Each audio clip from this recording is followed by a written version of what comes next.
하나님께서 오늘 우리에게 주신 말씀은 레위기 7장 11절에서 27절 말씀입니다. 여호와께 드릴 화목제물의 규례는 이러하니라.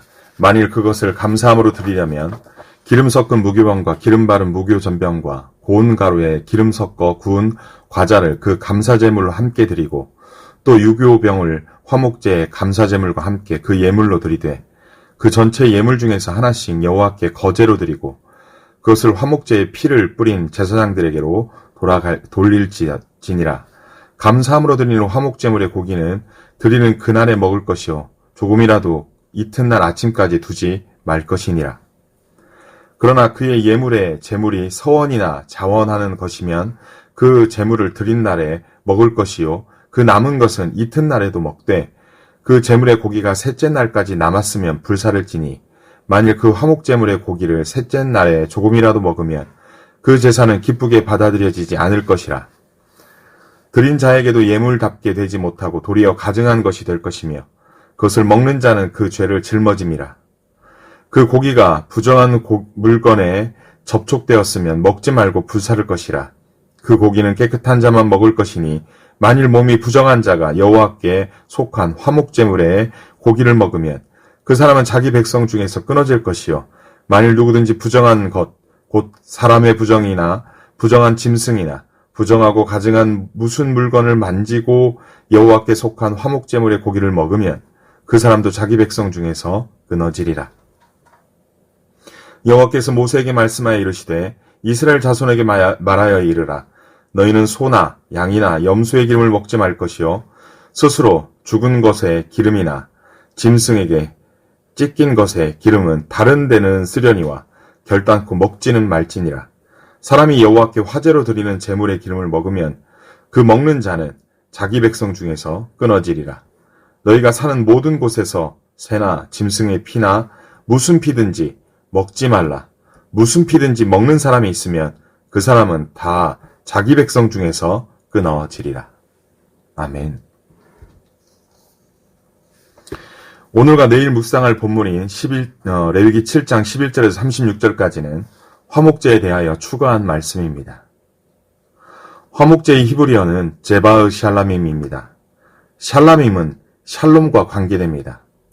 샬롬은 하나님과의 관계 회복으로 주어지는 선물의 개념으로 일종의 구원과 같은 개념입니다. 예수 그리스도를 통하여 하나님과의 관계 회복이 될 때 우리에게 주어지는 선물입니다. 따라서 화목제는 관계 회복을 목적으로 하는 제사입니다. 하나님과 관계가 회복된 것을 기념해서 관계 회복을 목적으로 해서 드리는 제사입니다. 11절에서 여호와께 드릴 화목제물의 규례는 이러하니라 말씀합니다. 화목제는 제사를 드리고자 하는 사람의 동기에 따라 세 가지로 구분됩니다. 그 첫 번째는 하나님의 은혜에 대하여 감사함으로 드리는 감사의 화목제입니다. 두 번째는 하나님에게 서원하며 드리거나 서원한 것이 이루어져 드리는 서원의 화목제입니다. 세 번째는 특별한 규정은 없지만 자원해서 드리는 자원의 화목제가 있습니다. 오늘 본문은 이러한 세 가지의 화목제를 구분하여 제사장들이 행해야 할 것을 기록하고 있습니다. 12절에서 15절까지는 감사의 화목제와 고기의 취급에 대하여 말씀합니다. 먼저 화목제의 규정에 있어서 속죄제와 속건제에 등장하는 지극히 거룩하다라는 말씀이 나오지 않습니다. 또한 다른 제물의 고기나 소제물의 경우 거룩한 곳 회막들 안에서 먹도록 규정하지만 화목제는 제물을 바친 사람이 회막 밖으로 나가서 가족과 함께 먹습니다. 따라서 이러한 이유로 지극히 거룩하다라는 표현을 하지 않습니다. 12, 13절에서 감사의 화목제물을 드릴 때에는 짐승의 곡물과 함께 드릴 수 있다 말씀합니다. 짐승 외에 곡물과 함께 드릴 수 있는 화목제는 감사의 화목제만 드릴 수 있고 다른 서원의 화목제나 자원의 화목제에는 언급함이 없습니다. 더 놀라운 것은 감사의 화목제는 짐승 외에도 무교병과 무교전병, 과자, 심지어 누룩이 들어간 유교병까지 드릴 수 있습니다. 감사의 화목제에서 유교병을 드리는 것은 매우 이례적인 일입니다. 거의 모든 제사의 경우 유교병, 누룩이 들어간 유교병을 드릴 수 없기 때문입니다. 여기서 유교병은 제단 위에 올리지는 않습니다. 다만 제사장의 몫으로 돌아가는 제물입니다. 제사장들에게 그러한 것들을 진영 밖으로 가지고 나가서 먹을 수 있도록 한 것입니다. 14절에서는 제사를 집전하는 제사장은 감사의 화목제물인 곡물과 잡은 짐승의 고기를 자른 그러한 부분들, 그래서 전체 예물 중에서 하나씩 거제로 여호와께 드리고 그것을 화목제에 피 뿌린 제사를 집전한 제사장의 몫으로 돌리라 말씀합니다. 그러니까 곡물의 여러 종류들이나 짐승의 일부분, 특히 가슴살과 오른쪽 뒷다리, 이 부분은 집전한 제사장의 몫으로 돌아간다는 것이죠. 15절에서는 감사함으로 드리는 화목제물의 고기는 드리는 그날에 먹을 것이요 조금이라도 이튿날까지 두지 말라 하십니다. 제사장은 화목제 짐승 중 자신의 몫으로 가슴과 오른쪽 뒷다리를 가져갑니다. 앞에서도 언급했죠. 남은 여러 개의 떡과 과자 그리고 화목제 짐승 중 남은 모든 몸통 대부분은 제사를 지낸 사람이 가져갑니다. 그리고 제사를 지낸 사람은 가족과 친족 그리고 이웃과 더불어 나눠 먹습니다. 그런데 그 나눠 먹는 부분에 있어서 이튿날까지 두지 말고 고기 잡은 그날에 다 먹으라고 말하는 것입니다. 이처럼 감사의 화목제는 하나님과의 관계 회복과 나아가 사람과의 관계 회복이 중요합니다. 그래서 친교와 나눔이 중요한 정신입니다. 하나님의 은혜와 감사를 나누는 데까지 나아가야 합니다. 우리 하나님은 이 같은 제사를 기뻐하십니다. 그래서 제사 당일에 그 모든 감사의 화목제물을 하나도 남기지 말고 집전한 제사장이나 또 해막에 같이 일했던 사람들이든 가족 제물을 드린 그 가족과 이웃과 함께 나눠 먹으라고 말하는 것입니다. 오늘날 우리도 하나님께 대한 은혜와 자비와 긍휼에 대하여 감사로 하나님께 예배해야 할 것입니다. 나아가 하나님께서 베푸신 은혜와 감사를 가족과 이웃에게 나누는 영적 나눔을 행해야 할 것입니다. 가족과 이웃과 함께 식사를 나누며 친구하는 데까지 나아가야 할 것입니다. 이렇게 영적 양식과 육적 양식, 그 아픔과 기쁨을 함께 나누는 공동체가 되는 것이 우리 주님께서 기뻐하시는 화목한 공동체의 모습이라는 것입니다. 비록 코로나 상황이지만 이러한 영적 또는 육적 나눔으로, 영적 그리고 육적 나눔으로 감사하신 하나님을, 그 샬롬의 하나님을 높이며 가족과 이웃과 함께 기쁨과 감사함을 나누는 우리 남산의 공동체 되기를 주님의 이름으로 간절히 축원합니다. 16, 17절에서는 서원과 자원의 화목제와 고기의 취급에 대하여 말씀합니다. 서원의 화목제물은 서원한 것이 성취되었을 때 바치는 제물이고 자신의 화목제물은 예기치 않은 하나님의 은혜에 감동하여 드리는 제물입니다. 이러한 제물들은 그 제물을 드린 날에 먹을 것이요 그 남은 것은 이튿날에도 먹되 그 제물의 고기가 셋째 날까지 남았으면 불사르라 말씀합니다. 이러한 화목제물은 하나님과 제사장과 제사를 드리는 자와 그의 가족이 함께합니다. 그리고 이렇게 먹는 날을 제한하는 이유는 교제의 효과를 극대화하기 위함입니다. 감사의 화목제물보다 하루가 더 주어지는 서원과 자원제물은 그 이튿날까지 먹을 수 있지만 제3일까지 남는 것은 다 태워야 한다고 명령하고 있습니다.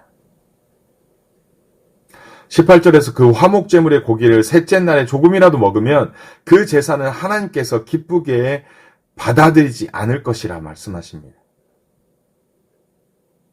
제물 바친 사람은 도리어 하나님께 가증한 일을 행하는 것으로 간주되고 그 제물을 먹는 사람은 죄를 짊어지게 된다라고 말씀합니다. 여기서 말하는 가증한 것은 부패하고 더럽혀진 것을 말합니다. 물론 무더운 지역에서 3일째 된다면 고기가 부패될 수도 있습니다. 하지만 여기서 말하는 것은 위생적인 것을 말하는 것이 아니라 죄의적으로 더러워졌다는 것을 말하는 것입니다. 하나님께서 이처럼 화목제물에 대하여 철저하게 나눔과 친규라는 것을 매우 중요하게 의미를 두고 있습니다. 그런 식으로 행할 경우 드린 자는 무효가 되는 정도가 아니라 하나님께 기쁘게 받아들여지지 않게 되고 나아가 이렇게 더럽혀진 그 고기를 먹는 자는 죄를 짊어지는 상황까지 죄를 짊어지는 그러한 상황까지 초래하게 됨을 말씀하고 있습니다. 19절 이하에서는 먹는 자의 자격에 대하여 말씀합니다. 이런 화목제물을 먹을 수 있는 자는 정결한 사람만 먹을 수 있다고 말씀하십니다. 화목제물은 성막 바깥으로 가져가 먹을 수 있습니다. 이렇게 성막 바깥으로 가지고 나갈 때 고기가 부정한 것에 접촉되면 그 고기는 즉시 소각해야 합니다.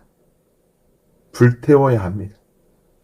또한 부정한 사람이나 부정한 것과 접촉한 부정을 탄 사람은 결코 먹을 수 없다고 말씀합니다. 이렇게 이렇게 이 말씀은 성찬의 의미와 매우 비슷한 내용입니다. 하나님께서는 화목제가 아무리 하나님과의 아름다운 교제를 위해 주시는 축복이라 해도 그것을 어겼을 때에는 아예 이스라엘 백성에서 끊어지는 형벌을 받을 것임을 경고하고 계십니다. 하나님과의 샬롬을 축하하고 기리는 정결한 사람은 먹을 자격이 있지만 하나님께서 주시는 화평을 깨트리는 부정한 삶을 살아가는 자는 결코 하나님의 축복을 받을 자격이 없는 것과 마찬가지입니다. 오늘날 우리도 우리 자신을 거룩하고 정결하게 지키며 주께서 주시는 은혜와 자비를 잘 받아들이며 또한 잘 흘려보내는 자가 되어야 할 것입니다. 그러한 삶으로 말미암아 우리 하나님과 우리의 가정과 이웃 가운데 주님이 주시는 샬롬이, 주님이 주시는 평강이 늘 넘쳐나기를 주님의 이름으로 간절히 축원합니다. 22절에서부터 27절 말씀은 하나님께서는 기름과 피를 결단코 먹지 말라시며 먹는 자는 자기 백성에게서 끊어지리라 말씀하십니다. 먼저 23절에서 이 말씀을 받는 대상이 제사장이 아니라 이스라엘 자손으로 바뀝니다. 따라서 이 단락은 제사장들에게 추가로 주시는 제사법이라기보다는 이스라엘 전체 백성들에게 주시는 말씀으로 볼 수 있습니다. 23절에서 25절 말씀에 보면 기름이라는 단어는 짐승의 내장 지방이라고 표현하는 것이 더 나을 듯합니다. 고기에 붙어있는 지방은 먹어도 되겠지만 여기서 말하는 기름이라는 것은 내장 지방을 의미하는 것 같습니다. 하나님께서는 소나 양이나 염소의 내장 지방을 먹지 말라 하십니다. 그것이 스스로 죽은 것의 지방과 짐승에게 찢긴 지방은 다른 데에서는 쓸 수 있을지라도 결단코 먹지 말라 하십니다. 하나님께서는 실수로라도 짐승의 지방을 먹지 말라고 주신 말씀입니다. 만일 실수라도 제물의 지방을 먹으면 그 먹는 자는 자기 백성 중에서 끊어질 것임을 경고하고 있습니다. 뿐만 아니라 27절에서는 너희가 사는 모든 곳에서 새나 짐승의 피나 무슨 피든지 먹지 말라. 무슨 피든지 먹는 사람이 있으면 그 사람은 다 자기 백성 중에서 끊어지리라 말씀하십니다. 하나님께서는 화목제와 더불어 피와 내장 지방을 먹지 말라고 명령하시는데요. 특별히 레위기 3장 16절에 의하면 내장 지방은 여호와의 것이다 라고 말씀합니다. 또한 레위기 17장 11절에 의하면 피는 하나님께서 부여해 주신 생명을 상징하기 때문에 따라서 피 또는 생명은 하나님께 속한 것으로 하나님께 돌려야 합니다. 인간이 그것을 취할 수 없다라는 것입니다. 따라서 이러한 것들을 금하라 말씀하는 것입니다. 하나님께서 하지 말라고 말씀하신 데는 분명한 이유가 있는 것 같습니다. 오늘날 지방을, 그것도 내장 지방을 섭취하는 것은 많은 성인병을 유발하며 또 그 생명이 많이 단축됨을 볼 수 있습니다. 우리 모두 하나님의 것은 하나님께 돌릴 줄 아는 인생들이 다 되시기를 간절히 소원합니다. 함께 기도하겠습니다. 하나님 아버지, 우리 안에 감사와 화목제와 서원의 화목제와 자원의 화목제가 늘 넘쳐나길 소원합니다. 그래야 하나님과의 관계와 사람과의 관계가 늘 화목하고 화평한 삶이기를 소원합니다. 나아가 하나님이 주신 감사의 조건들을 영적으로 나누고 육적으로도 나눌 줄 아는 친교와 나눔이 풍성한 거룩한 공동체 되기를 소원합니다. 그래야 이 땅 가운데 하나님의 샬롬을 흘려보내는 축복의 통로 역할을 온전히 감당하는 하나님의 사람들, 하나님의 교회 다 되게 인도하여 주옵소서. 하나님 아버지, 열방과 이 나라 이 민족을 불쌍히 여겨 주옵소서. 어제 새롭게 선출된 대통령 가운데 하나님을 경외하는 마음을 허락하여 주옵소서. 그 참모진들 가운데 하나님을 경외하는 마음을 허락하여 주옵소서. 자기가 속한 당의 이익을 위해서만 통치하지 않고 반대 진영까지, 이 나라 이 민족까지 품고 섬길 줄 아는 통합의 정치가 실현될 수 있도록 간섭하여 주옵소서. 이 나라가 더 이상 분열로 나아가지 않도록 화목과 화평의 나라가 될 수 있도록 주 하나님, 이 나라를 지켜보아하여 주옵소서. 주님, 코로나를 잠잠케 하여 주옵소서. 주님, 속히 산불을 진화시켜 주옵소서. 주님, 전쟁 가운데 있는 나라에 주님의 평화를 허락하여 주옵소서. 이 모든 말씀, 우리와 하나님 사이에 참 화평이 되시는 예수 그리스도의 이름으로 기도합니다. 아멘.